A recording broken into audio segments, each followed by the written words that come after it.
Well guys, welcome back to Linda's Pantry, and I'm super excited to bring you this video. I've been asked to do some low sugar or no sugar added jams and jellies, and I'm doing my first recipe out of the all-new Ball Book of Canning and Preserving. So everywhere from canning to smoking and curing meats and dehydrating and freezing and fermenting. This is a fantastic book, and go watch the video on my review. I show you a lot of this stuff in here. But this recipe caught my eye. I'm doing the low sugar raspberry lemonade jam. Oh my gosh. I grow raspberries every year, and they won't be ready till July starts my season. But this is 3.5 pounds of raspberries, and that's what the recipe calls for, that I had in the freezer. So we're going to go ahead and use these.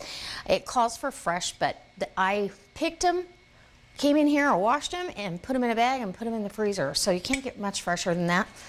And they're organic. Then you need a 1/2 cup of fresh lemon juice. So I've got my lemon, and that's probably going to take about 5 of these lemons. And get organic if you can. And then you'll also need honey. You're going to need 1.5 cups of honey, and that's your sugar, which normally for this amount of fruit, you'd be using like 6 cups of sugar. So I really feel like you're getting a lower sugar recipe. And I bought Sure Gel for no sugar or low sugar recipes. And you need 4 tablespoons, and that's 1 package. I measured it out to be sure, because they're measuring it in tablespoons. I guess assuming that you've got the bulk pectin. So you get your raspberries on the stove, mash them down with a potato masher or however you want to do that, and bring them up to a boil. Then step 2 is stir in your lemon juice and pectin. Bring mixture up to a full rolling boil, and that you can't stir down, and over high heat, stirring constantly. Stir in honey, return to full rolling boil, and boil for 1 minute. And then stirring constantly, remove from heat, skim off any foam if necessary, and ladle into your hot jars. So I'm going to get this started, and then I'll bring you over, or maybe I'll just bring you back since you know what we're going to be doing. I'll bring you back over here when we're ladling in the jars, and I'll be able to do a little taste test, because you always have to taste what's in the pot, right? Okay, so now it's time to start jarring this up, and I've got my hot lids in some warm vinegar water, and I'm going to get my napkin wet to wipe the rims of the jars. So now it's having you ladle it into your hot jars, and these are hot, big old facial, and I'm doing 12-ounce jelly jars, because when I sell jellies and jams, it's a good amount. A pint sometimes is too much, and a little 1/2 pint just never seems to be big enough. So, got that out, and I need one of those ball jar grabbers because I can't find one in my area. And, okay, so, oh, it smells beautiful. It is the prettiest color of red, and I will bring you in, but hot, hot, hot. And the nice thing is, if this doesn't set for whatever reason, I followed the instructions to the letter. If it doesn't set, you've got a beautiful syrup, and that's the nice thing about jams and jellies. I was just talking to Noreen about that. You know, some of the best syrups I've ever made were from mistakes. That I thought was a mistake. And you're going to debubble, make sure there's no bubbles in there, and I just go place that in a different jar. Oh, it's beautiful. And 1/4 inch of headspace is perfect. Get yourself a lid, and it says it's going to make 6 1/2 pints, so we may only get a few of these, but you know what, it's okay. And I wanted to send my daughter home with some of this, and fingertip tight. If you're not sure, use your ball tightening tool. Make sure you come up under the ring of your jar. Isn't that gorgeous? I'll bring you in close so you can really see the color. It's just beautiful. All right, in the canner, and the canner's hot. So you want the canner about the same temperature always as whatever's in your jar and your jars, okay? All right, so jar number 2. Oh, it smells fantastic. I love, love, love raspberries. They're probably one of my very favorite fruits out there. They're just, it's so good for you too to have raspberries. Go ahead and debubble. And usually you don't have any issues with liquid like this, but that's what the instructions say to do, and I like to follow the rules. So let's get us, wipe that rim. Have your asbestos fingers ready to go. Hot lid. And I don't heat my rings fingertip tight. And in the canner it goes.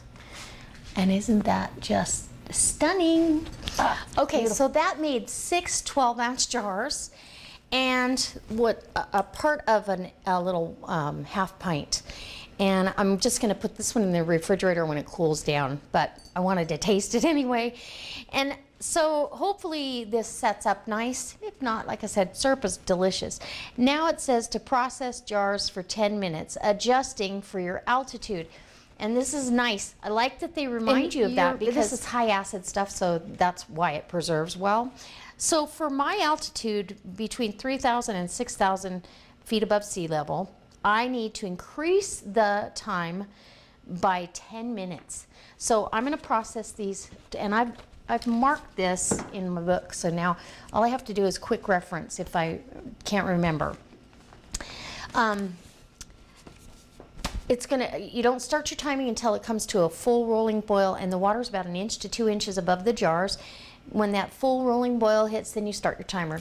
20 minutes, then leave them sit in the canner. I believe it tells you that. Most jams and jellies do. Yes. After your time is up, remove the lid, let them sit in the canner for 5 more minutes, and that's just so you don't have any thermal shock. You don't want to break these beautiful jars of jelly or jam. And then remove and cool. So let's give this a taste test. I better put the lid on the canner first. Okay. Okay, so taste test. I've got my tasting spoon, and I'm not taking a YouTube bite because I want a big bite. Well, because I'm not a sweet person, sweet eater, so to speak. I mean, I like them, but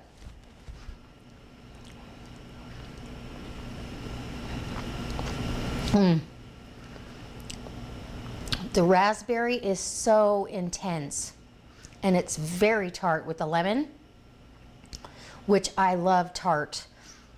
Yum. And then you do have just a hint of honey, because honey has a unique flavor. So you do taste that honey, but it's not strong. It doesn't pass up the lemon and the raspberry. So this is an absolute winner. And I could just like tip it up, but I'm not going to. So I'm gonna put one of my lids on. I'm gonna leave it on the counter till it cools down enough to put it in the refrigerator. And we'll be enjoying this on some toast, or you could put this over cream cheese. You could make stuffed French toast with this. That would be delicious. I mean, there's so many things, make crepes, so many things that you can do with your jams, and enjoy your harvest. And those berries didn't go to waste, and I'm super excited that I was able to use my own fruit that I produced because it was organic, and the lemons were organic. So here I have an organic jam. So that being said, I'll bring you back when we're taking them out of the canner. So our jam is done. It processed for 20 minutes. I let it rest with the lid off, and I just heard a pop with the lid off for 5 minutes, and now we're ready to take them out of the canner. And really and truly, there's no effort here. Once you turn that canner off, you just wait for it. And same with the processing. Once it comes up and you set your timer, go do what you need to do. It's not like a pressure canner where you have to stay in here. So beautiful. Oh my gosh, they are so pretty. And let me just take you a jar and give you a close-up of how gorgeous this is. It's just the jars are pinging. It's just the prettiest color of red, and it's very tart, so it reminds me of lemonade for sure. But I did want to show you the one, and it's just now cooled down to a little below room temperature. I had it in the refrigerator. It is set up just nice. I don't know if you can see. So it's not syrup. And as it sits and cools down even more, it will set up some more. So I'm very happy with the way it came out. The recipe is fantastic. I haven't asked my husband yet, but I know his sweet tooth is going to want this a little sweeter. So, you know, it's up to you whether you want to do that. I'd rather just save the really sweet jams for a different recipe. I really, really like this one. And that's partly because I love, you know, tart fruit. And so 6 12-ounce jars, and super excited. Guys, if this inspires you to maybe jump off that fence that you're sitting on and jump into home canning, I hope it does. I hope you understand how easy this is, and get yourself a reputable approved recipe book like the Ball Blue Book. This all new Ball book of canning and preserving, there's at least 30 recipes in there I want to try. So I really want that the smallest all-American canner, so I can do the small batches and not have to lug a big heavy canner and heat that up. It takes a while to get those bigger canners heated up too, so you're using more fuel. But so here's my jam, and I'm super excited. I can't wait to see you next time. So if you're not a subscriber and you like these kind of videos, go ahead, and give me a thumbs up, and share this on your Facebook page or your other social media, and get other people inspired to go ahead and can their own jams and jellies and do some home preserving. My goal this year is to can everything I use and really limit my store-bought canned items to less than 10% of my total purchasing. And I'm pretty close. You know, the last few years I've been within 20%, or maybe even less than that. There's very few things that I buy in the canned items because I don't care for that taste, and I don't care for the fact I don't know who did it, and I don't know where the food came from. So I want control of that, and we should all have control of that. We should all be growing a garden in our backyard and preserving what we grow. And even in small spaces, you can grow a lot of food. Believe it or not, you can provide for yourself very easily with a small amount of space. So enough being said about that. All right, guys, I can't wait to see you next time. Woo! And oh, don't forget to check the links below. I'll put a starter kit for water bath canning down there in an Amazon link. So if you are going, okay, I'm going to do it, you'll have a link to go to. And even if you don't need a canner, but if you click through that link and do some Amazon shopping, it helps our channel out and it doesn't cost you a penny more. So thanks for watching. Bye.